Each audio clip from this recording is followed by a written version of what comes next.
before posing my question, I would like to thank the organizers for making such a brilliant and stupendous effort. Now, coming to my question, I have a lot of interaction with Muslims because my early childhood and youth was spent among them. But one question has always been not really understood by me, the definition of Allah. Because to my mind and the way it has been given to me by my Muslim friends and acquaintances, that their definition of Allah basically is negation of other faiths and also non-acceptance of their definition of God as such. Your scholarship is very profound. I would like to be benefited by it. The brother asked a very good question, very important question, that he wants to know one thing which has been always in his mind: what is the definition of Allah in Islam? And the definition also includes many things which is negation, and it contradicts the definition of the other faiths. In fact, in Islam, the definition of Allah says what Allah is and also says what Allah is not. Besides knowing what God is, it is also important to know what God is not. So that if someone falsely claims that so-and-so is God, you can easily come to know this is a false claim. As far as the reply to what is the definition of Allah, the best reply that any Muslim can give you is from the Quran, from Surah Ikhlas, chapter number 112, verse number 1 to 4, which says, Kul huwallahu ahad. Say He is Allah one and only. Allahu samad. Allah, the absolute and eternal. Lam yalid walam yulad. He begets not, nor is he begotten. Walam yakul lahu kufuwan ahad. There is nothing like him.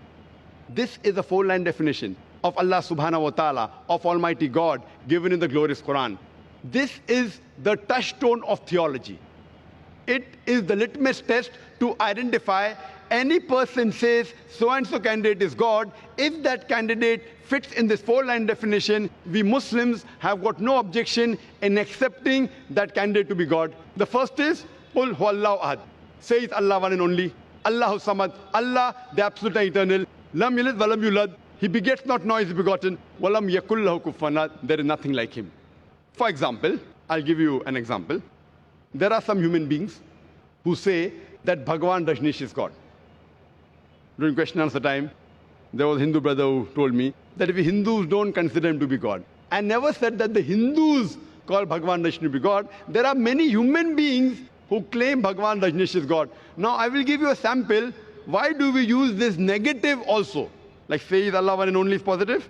Allahu samad, Allah the absolute eternal. Lam yalid walam yulad. He begets not, nor is he begotten. Why do we use this? Now we'll put this Bhagwan Rajneesh to test. The first test is, Qul huwallahu ahad. Says Allah one only. Was Bhagwan Rajneesh one and only? Was he the only man who has claimed divinity? There are hundreds who have claimed divinity, and in this country of ours, India, there are thousands of men who have claimed divinity. Thousands of people have said that they are God. He's not the only one. But Rajneesh Bhakt will say, no, Bhagwan Rajneesh is unique. So let's go to the next test. Allahu samad. Allah, the absolute and eternal. Was Rajneesh absolute and eternal? When we read his autobiography, we read there that Bhagwan Rajneesh, he was suffering from asthma, from diabetes mellitus, from chronic backache. Imagine Almighty God suffering from asthma, from diabetes mellitus, from chronic backache. The third test, Lam yalid walam yulad. He begets not, nor is he begotten.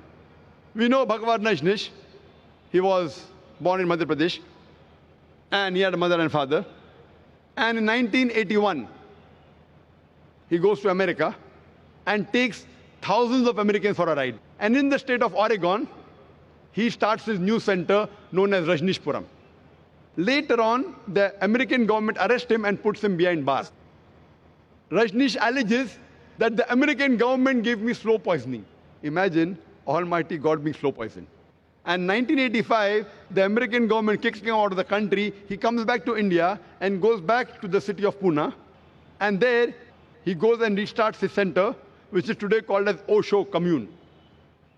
And if you visit Osho Commune today, if you go to a Samadhi, where his ashes have been kept after he died, it is mentioned over there on a Samadhi, on a stone, Osho, Bhagwan Rajneesh, Osho, never born, never died, but visited the earth from the 11th of December 1931 to the 19th of January 1990.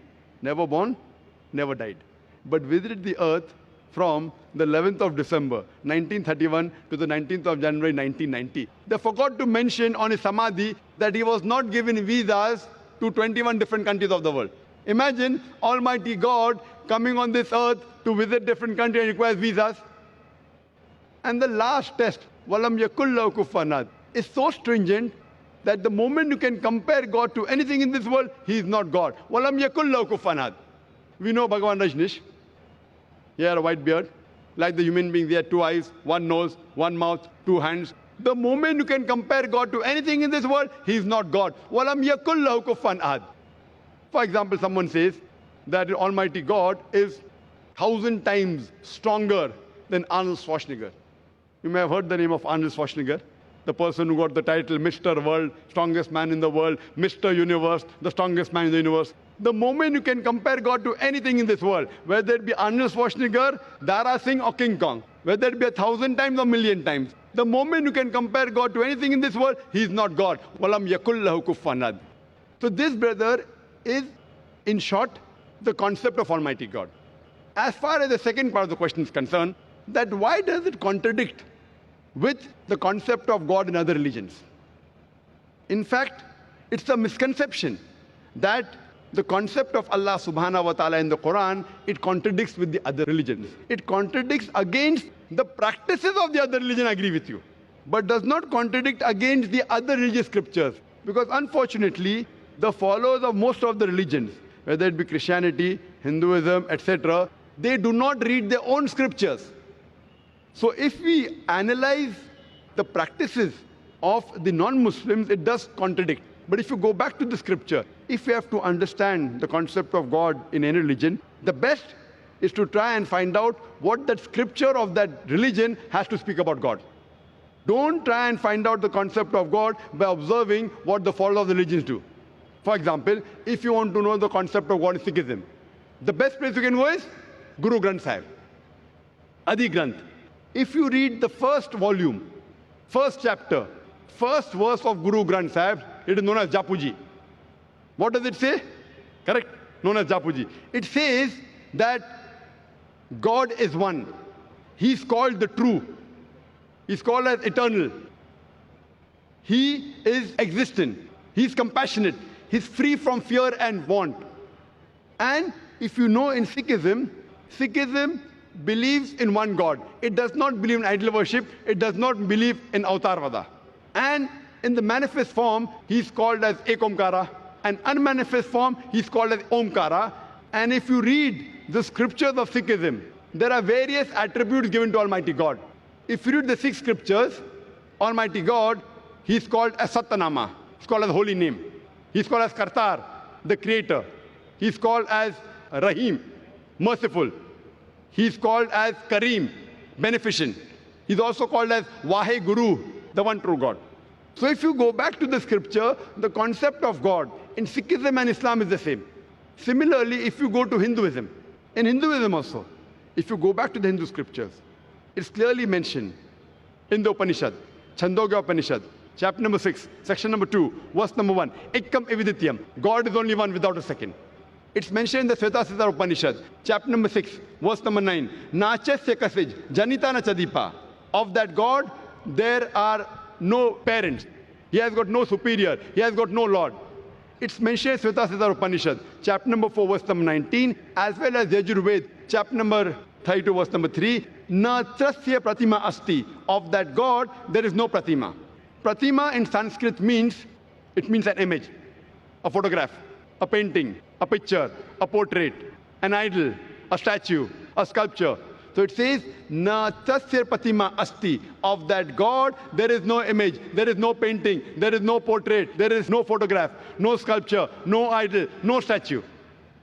But unfortunately, yet you find that Hindus are doing idol worship. Who's to blame? I'm quoting the Vedas. Vedas is the highest authority amongst all the Hindu scriptures.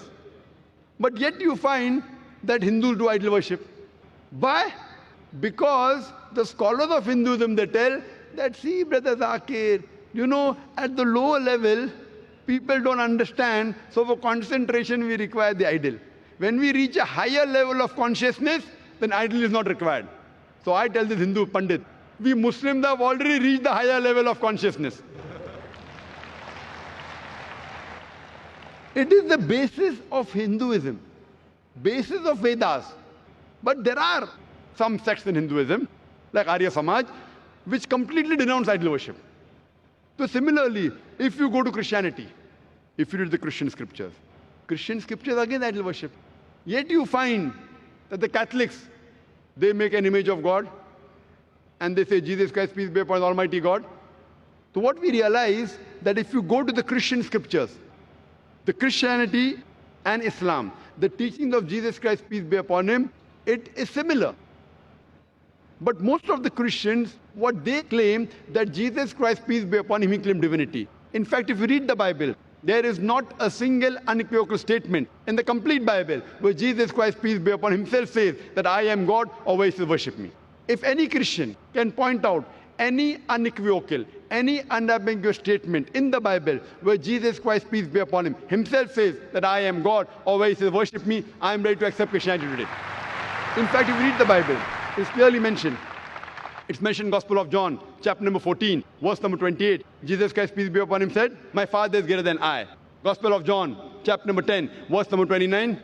My Father is greater than all. Gospel of Matthew, chapter number 12, verse number 28. I cast out devils with the Spirit of God. Gospel of Luke, chapter number 11, verse number 20. I, with the finger of God, cast out devils. Gospel of John, chapter number 5, verse number 30. I can of my own self do nothing. As I hear, I judge, and my judgment is just. For I seek not my will, but the will of my Father. Anyone who says, I seek not my will, the will of Almighty God, is a Muslim. So Jesus Christ, peace be upon him, he was a Muslim. He never claimed divinity. And it's clearly mentioned in the book of Acts, chapter number 2, verse number 22. Ye men of Israel, listen to this. Jesus of Nazareth, a man approved of God amongst you by wonders and miracles and signs which God did by him, and you were witness to it. A man approved of God amongst you by wonders and miracles and signs which God did by him, and you were witness to it. So if you read the Bible, even in Judaism and Christianity, they believe in one God who has got no images. It's clearly mentioned in the book of Deuteronomy, chapter number 5, verse number 7 to 9. It says that thou shalt have no other God besides me. Thou shalt not make unto thee any graven image of anything, of any likeness in the heaven above, in the earth beneath, in the water beneath the earth. Thou shalt not bow down to them, nor serve them. For I, thy God, thy Lord, is a jealous God. For more details, you can listen to the talk of my son. Tomorrow my son at 3:45 is going to be a detailed talk. This was just highlights on the same topic, concept of God in major world religions. And you'll find out it is the same. We believe in one God who has got no images, and we worship him alone and no one else. Hope that answers the question. Thank you so much. And you said it for me because the definition of God as it is tallies exactly with Islam, whatever we have in Sikhism,